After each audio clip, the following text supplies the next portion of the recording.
नमो बुद्धाय। जय भीम दोस्तों। जैसा कि आप जानते हैं, अगर कोई बहुजनों से जुड़ा हुआ या SC ST OBC माइनॉरिटी से जुड़ा हुआ मुद्दा है तो उसको लेकर जो इस देश का जो नेशनल मीडिया है, सो कॉल्ड नेशनल मीडिया है, उस पर मतलब कोई डिबेट चर्चा होती नहीं दिखती है। वो जो सो कॉल्ड नेशनल मीडिया है वो एक मनु मीडिया है, जिसे लोग आजकल गोदी मीडिया के नाम से जानते हैं। जो फकीर की जो फकीर है और जो फकीरों की सरकार है आजकल सत्ता में, उनकी चाटुकारिता करने में लगे हुए हैं। तो आजकल अगर सही में कोई नेशनल मीडिया है तो सोशल मीडिया है, या फिर जिसे हम बहुजन मीडिया भी कह सकते हैं, जिसके द्वारा बहुजन अपने जो मुद्दे हैं या जो अपनी जायज़ मांगे हैं उसके लिए आवाज़ उठाते दिखते हैं। तो इसी कड़ी में एक खबर आई है कि जो मध्य प्रदेश के जो पंचायत चुनाव है उसमें OBC का आरक्षण ख़त्म कर दिया है गया है। तो ये चुनाव के 19 दिन पहले ये फैसला सुप्रीम कोर्ट ने फैसला सुनाया है, आरक्षण को ख़त्म किया गया है। तो इसको लेकर सोशल मीडिया पे कास्टिस्ट जुडिशरी और OBC विरोधी भाजपा, ये दो ट्रेंड चल रहे हैं। इसके तहत मतलब लोगों ने सरकार और जुडिशरी पे सवाल खड़े किए हैं। जो हमारे देश की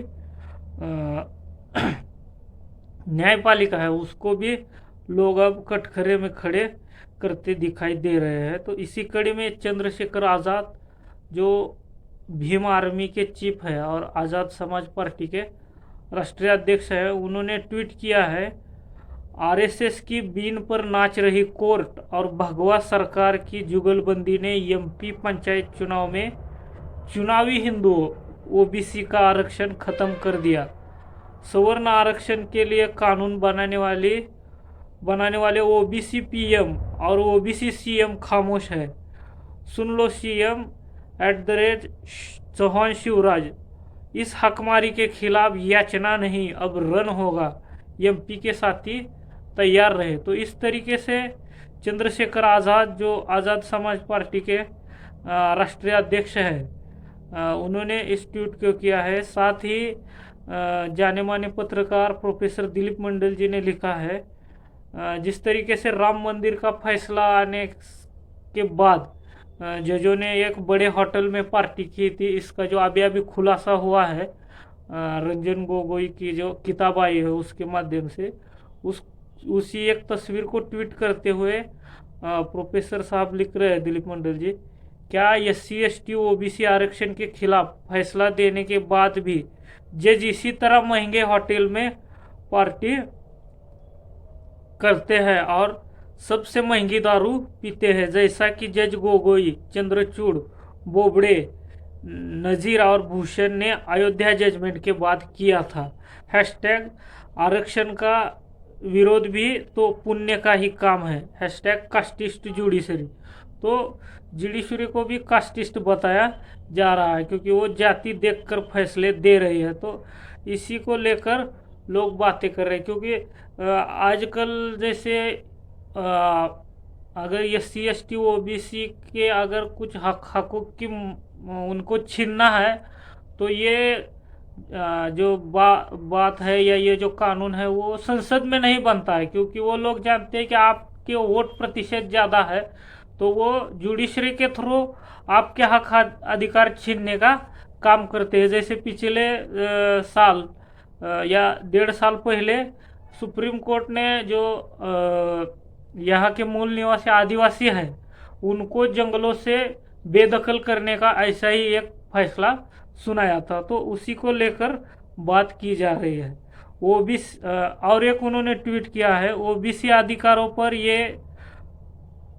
अब तक का सबसे बड़ा हमला है। मतलब OBC को जो हक अधिकार मिले हैं उस पर अब तक का सबसे बड़ा हमला है, ऐसे बता रहे हैं। बीजेपी सरकार और जातिवादी न्यायपालिका की मिलीभगत के कारण मध्य प्रदेश के OBC हजार लोग पंच, सरपंच, जिला, जनपद और पंचायत सदस्य नहीं बन पाएंगे। इस फैसले का पूरे देश पर असर होगा। और उन्होंने शिवराज सिंह चौहान जो मध्य प्रदेश के मुख्यमंत्री हैं उनको और देश के प्रधानमंत्री नरेंद्र मोदी जी को ट्वीट करते हुए लिखा है हैशटैग ओबीसी विरोधी भाजपा। तो इस तरीके से सब मतलब आपके हक अधिकारों की एक भी डिबेट होती नहीं दिख रही है। साथ ही हिंदू मुस्लिम का मुद्दा इसीलिए गरमाया जाता है कि आप जो हिंदुओं के अंदर जो जाति भेद है, उनके अंदर जो जाति को लेकर जो हर जगह हिंसा हो रही है गांव गांव में, उसको छुपाया जा सके। ये खबर उत्तराखंड से है। सवर्ण बच्चों ने नहीं खाया एससी भोजन माता का भोजन। मतलब जो मिड डे मील में सरकारी स्कूलों में जो खाना मिलता है दोपहर के समय, वो सवर्ण बच्चों ने खाने से मना कर दिया। सोचिए मतलब सरकारी स्कूलों में खाना कौन खाते हैं? जो गरीब बच्चे हैं। ये जो सवर्णों के गरीब सवर्णों के बच्चे वहाँ खाना खाते थे, उन्होंने भी मना कर दिया। यहाँ पर जो एससी की महिला वहाँ पर मिड डे मील का खाना बनाती थी।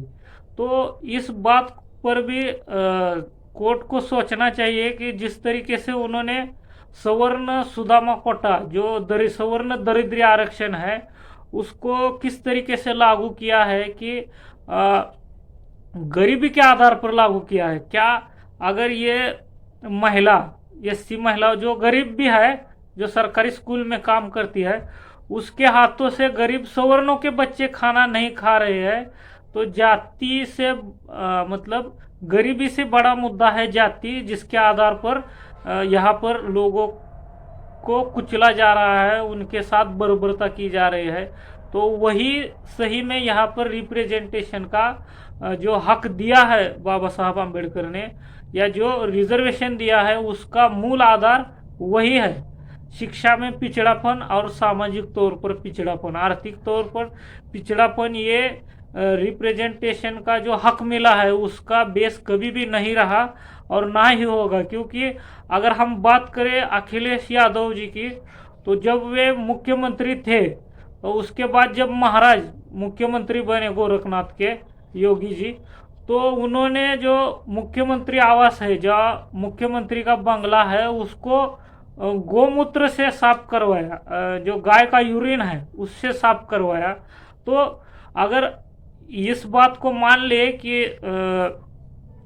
यही बात अगर हम कहें कि अखिलेश यादव के पास भी पैसे की कमी नहीं है, लेकिन उनके पास पैसा देखकर उन जो व्यवहार किया गया कि बंगले का शुद्धिकरण करना, तो ये उनके पास पैसा कम है या ज़्यादा है ये देखकर नहीं किया गया, कि उनकी जाति देखकर कि ये ओबीसी के है या यादव जाति के है, यही देखकर किया गया। तो इस बात को भी हमें याद रखना चाहिए। और जो हमारे ओबीसी भाइयों का हक मारा गया है, उसके खिलाफ आवाज़ उठाना जरूरी है। इस वीडियो को लेकर आपकी क्या राय है? और जो सुप्रीम कोर्ट ने फैसला सुनाया है पंचायत चुनाव में ओबीसी का जो आरक्षण खत्म किया गया है, उसको लेकर आपकी क्या राय है? कमेंट बॉक्स में ज़रूर कमेंट करें। धन्यवाद।